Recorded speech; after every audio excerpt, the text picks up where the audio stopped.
So, in the midst of the announcement of them releasing their nominations, the Game Awards also kind of clarified that DLC expansions can also be nominated. And here's the quote, I'm going to read it now. The Game Awards aims to recognize the best creative and technical work each year, irrespective of the format of the content's release. Expansion packs, new game seasons, DLCs, remakes, and remasters are eligible in all categories. If the jury deems the new creative and technical work is worthy of nomination, factors such as the newness of the content and its price/value should be taken into consideration. And just as a little insight to the jury process, nominees for most categories of the Game Awards are chosen by an international jury of over 100 global media and influencer outlets selected for their history of critical video game evaluation. So basically what this means that all DLCs, all remakes, everything like I just said, are eligible in the Game Award process. So that includes Shadow of the Erdtree, which came out earlier this year. So because Shadow of the Erdtree is eligible and a lot of other games might be eligible, a lot of gamers are taking their voices to Twitter and other platforms saying, like this isn't fair. A lot of other games came out and deserve their spot in the limelight. And, I agree, but I also want to give some pushback.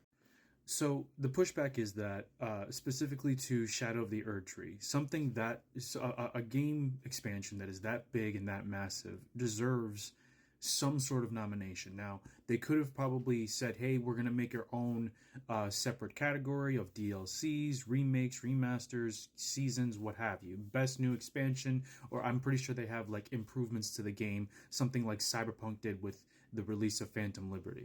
Granted, games like Cyberpunk and Starfield have slowly been working on themselves to sort of improve the overall quality of the game, and I think that should also be recognized. Same thing with No Man's Sky. No Man's Sky, some of us remember that was kind of a really bad launch, and now the game has launched itself to such a new height that it's probably one of the greater games out there. So to basically sum it up, DLCs, new game expansions, new seasons, remasters and remakes, they're all eligible.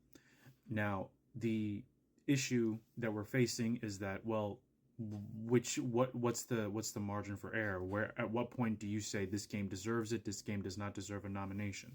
I can see Shadow of the Erdtree getting a nomination because, again, a lot of it is the jurors are media outlets and influencers, and Shadow of the Erdtree was for the most part widely loved. Widely, I think the average was about an 8 or a 9 when it came to its actual initial release. Is it going to win? Probably not, I'll be honest. There's a couple other games out there, Stellar Blade, Astrobot. I'm sure there's a couple other games that I'm forgetting that have came out in this year that probably deserve it a little bit more. And let's not forget that Elden Ring base game won Game of the Year a couple years back. Not to say that that is an excuse to not win, but again, it's based on the improvements and stuff like that, and we'll have to see. Nominations drop tomorrow, so we'll see what the actual say, and I'll probably end up reacting to those nominations as well. Anyway, if you have anything to say about it, let me know in the comments. I'll check you later.